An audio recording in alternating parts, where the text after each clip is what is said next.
He is a writer, author. He has been in the media for quite some time.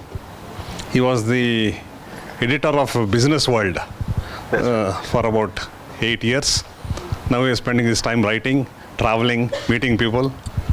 Now the book which he will discuss with us is a recent book called Early Indians.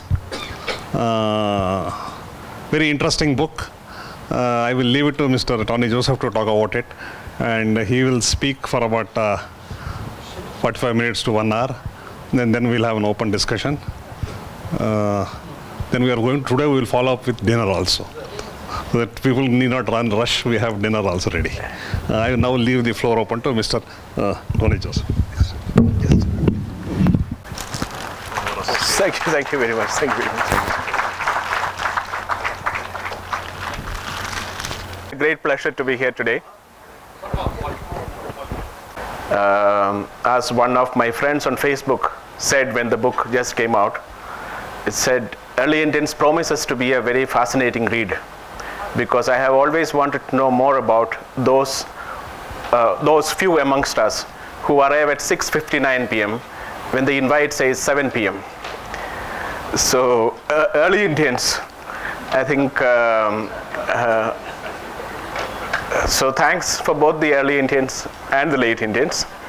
It's the picture that you see is it's not a Photoshop. It's an actual copy of the book right in front of the Mohenjo-daro, the mound, and a very treasured picture sent to me by someone on Twitter from Mohenjo-daro. He took this picture, who happened to have a copy of the book, and it's treasured because the picture of the dancing girl, it's called the dancing girl. We don't really know whether she is dancing or whether just standing there in a very insouciant and attractive manner. But that figurine was recovered from Mohenjo-daro. The title of the topic today is Decoding Our Past and Therefore Our Present. And that actually came from a discussion with a friend who, when he first heard that I'm going to write a book on prehistory, he was dumbfounded. I said, why are you writing on prehistory? Who wants to know about what happened thousands of years ago or tens of thousands of years ago? We are all bothered about what's going to happen. Should be writing about that. Valid question, and I'm sure many others would have too. But I had an answer, and that answer is a quotation from a British writer called Terry Pratchett. He said, if you don't know where you come from, you don't know where you are. And if you don't know where you are, you don't know where you are going. And if you don't know where you are going, you're probably going wrong. So history, of course, is important. But we also know that history is not merely important, it's also contentious. Not just here. In many parts of the world, history is contentious. And why is it contentious? And that was explained beautifully by the British historian E.J. Hobsbawm, who said, historians are to nationalism what poppy growers in Pakistan are to heroin addicts. They provide the essential raw material that the market wants. So history often is the raw material out of which contending ideas of nationalism and nationhood are made in many parts of the world.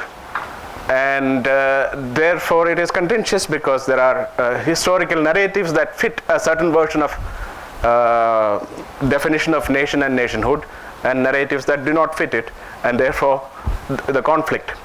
So what this book tries to do is to put a foundation of facts, scientific evidence, and data behind our understanding of our prehistory.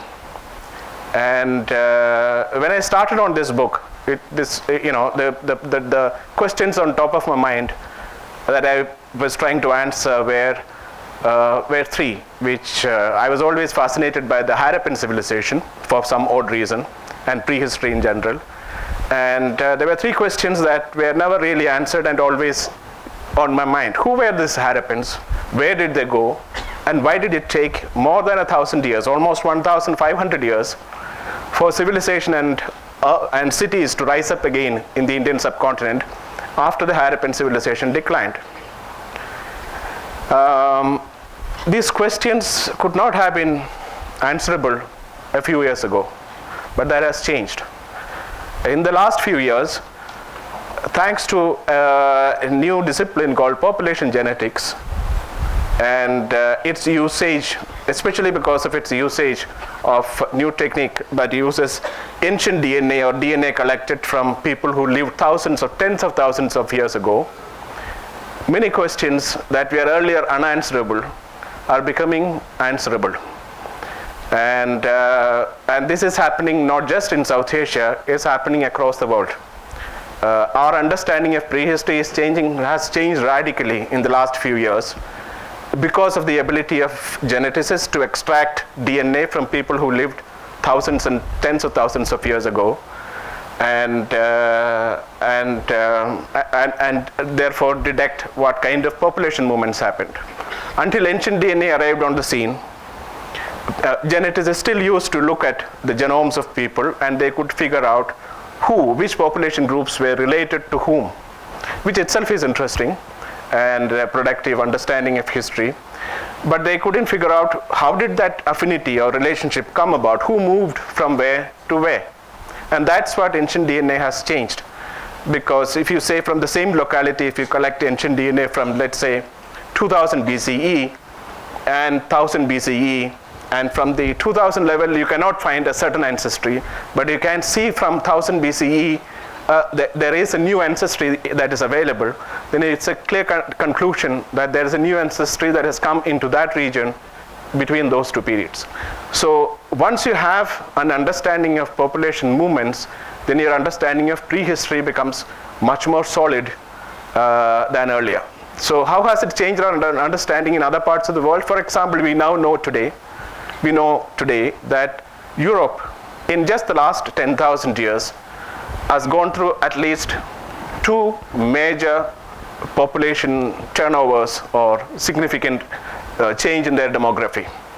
The first happened around 9,000 years ago when farmers from the West Asian region, Anatolia, or what is Turkey today, moved into Europe, displacing or to an extent mixing with the existing hunter-gatherers. That's the first one. Then again, around 5,000 years ago, pastoralists from Central Asia moved into Europe, again replacing or to an extent mixing with the existing farmers, Neolithic farmers in Europe. We now know that the Americas, even before the Europeans arrived, they were populated by at least 3 migrations from Asia. We know that East Asia population changed dramatically twice over because of 2 major migrations in the last 4,000 years or so. So what you have to keep in mind while we go through today's early Indians is that this deeper understanding of history that is happening today is not happening in isolation in South Asia. It's part of a dramatic re-understanding, rediscovery of our prehistory across the world. And but when I started on this book 6 years ago, I didn't know this. I started on the book to answer the Harappan questions the traditional way, which I thought I would look at archaeology, philology, epigraphy, linguistics, and see what new discoveries have been made in recent years to update our knowledge of these questions. So I would go to all the Harappan sites in India, from Dholavira, amazing site. If you haven't been there, you should visit it, or to Lothal in Gujarat, or Rakhigadi in Haryana. Each of those visits followed up with meetings with archaeologists or historians and others who had worked on those sites, which answered some of my questions, but would always leave you with even more questions. Finally, you realize that you can't answer the Harappan questions until you got to grips with history thousands of years before Harappa and at least a few centuries after the Harappan civilization. And it's when you are grappling with this that you realize that new answers were coming from a new discipline, as I said, population genetics, and that's how then you integrated the genetics perspective into the story of early Indians. And that's why you would see the book is not just uses all at least six disciplines, to answer the questions about our prehistory, history, archaeology, linguistics, philology, epigraphy, and of course population genetics. And the fascinating thing, as you will read the book, will find, is that these findings interlock. They are not in conflict, they are in alignment. And that's what gives us, that's why it's fascinating to read now the history with the new findings that we have. I mean, apart from all the other things I said in the last 5 years, we also learned, again, this is not something we knew 10 years ago, that humans have interbred with Neanderthals and Denisovans in Asia. So all of us in this room carry at least 2% of ancestry from Neanderthals. Africans do not have it because the mixing happened outside of Africa. So that's the level of fundamental change in understanding. This is a story that I wrote in Hindu 2 years ago. Some of you may have seen it. It's called How Genetics is Settling the Aryan Migration Debate. It became the most read story on their site in 2017. If I were to sum up the book in one sentence, it would be the Indian population is been formed out of 4 major prehistoric migrations. 4 major prehistoric migrations. And this is just a list. We'll go into it in detail later. So I will just read out the list just to give a preview. The first major migration is from out of Africa that happened 65,000, reached India around 65,000 years ago. This is, you would have heard of it. This is the out of Africa migration that later went on to populate all the rest of the non-African world. That reached India, they reached India 65,000 years ago. The second major migration is from West Asia, from the Zagros mountain region of today's Iran, which happened around 9,000 years ago. The third major migration is from East Asia, and that happened around 4,000 years ago, bringing Austroasiatic languages, which are today Khasi, Mundari, which are spoken by tribals in central India and eastern India. And the last major migration from Central Asia, from the steppe region, today the regions that would be known as Kazakhstan, around 4,000 to 3,000 years ago. These are the 4 major migrations out of which the Indian population is made. The book talks about the people, the modern humans who first arrived in India around 65,000 years ago, first Indians. So essentially, before 65,000 years ago, there were no modern humans or Homo sapiens in the subcontinent. And how do we know this? How do we know that they reached here 65,000 years ago? Because genetics tells us that all of the non-African world is populated by a small subset of the African population, a small subset of the African population that moved out of Africa into the Horn of, from the Horn of Africa into the Arabian Peninsula, and then went on to populate the rest of the world. And genetics tells us that that small group, they originated, I mean, their common ancestor would have lived around 70,000 to 80,000 years ago. And from climatic and other factors, we can figure out that the first out of Africa migration would have happened around 70,000 years ago. So why do we say they reached India around 65,000 years ago? Because archaeology says that they were in Southeast Asia at least by 63,000 years ago, and that they were in Australia at least by 59,000 years ago. So it's reasonable to assume that they were in India by 65,000 years ago. Did they arrive into a land, empty land, as in no competition, as when modern humans first arrived in the Americas or in Australia? The modern humans first arrived in the Americas only around 16,000 years ago, 15,000 years ago. And when they did, similar to what was the story in Australia, they found animals and birds who had never seen a Homo species before, and they had a pretty good time finding prey because they had not been used to the Homo species ever.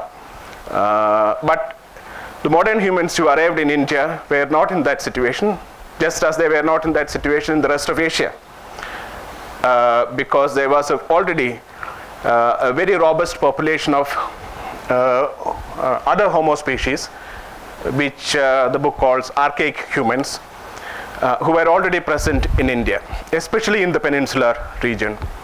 How do we know this? The only fossil that we have is from the Narmada Valley. It's a skull cap, and that's dated to around 265,000 years ago. And we have not been able to identify which Homo subspecies it belongs to. Is it Homo heidelbergensis? Is it Homo erectus? Is it Homo neanderthalensis? We do not know. But there is no lack of evidence. There is humongous evidence of their presence, of the archaic humans' presence in the Indian subcontinent, because of the stone tools that they have left behind. The oldest stone tools that we have is from Athirambakam near Chennai in Tamil Nadu. That goes back to 1.5 million years ago. The next oldest would be from Baishbal Hunski in Karnataka. That goes back to about 1.2 million years ago. So we are saying by the time modern humans arrived 65,000 years ago, this place was already well populated by other Homo species for a very long time, for more than 1 million years. And the usual assumption that we have is that the modern humans are somehow superior beings to the earlier, the